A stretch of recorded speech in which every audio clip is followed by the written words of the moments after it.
Hello guys! Another day, another vlog! Tara, samahan niyo ko. Ngayon nga pala, kakauwi ko nga lang ng bahay. Dahil nga galing lang ako ngayon sa school. Sa sobrang gutom ko nga ay kumain agad ako.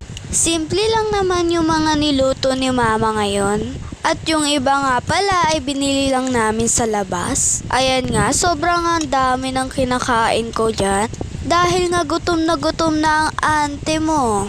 Muntikan na nga pala ako mabulunan dyan dahil sa sobrang bilis ko talaga kumain. Naglakad nga lang pala kami pa uwi ng bahay.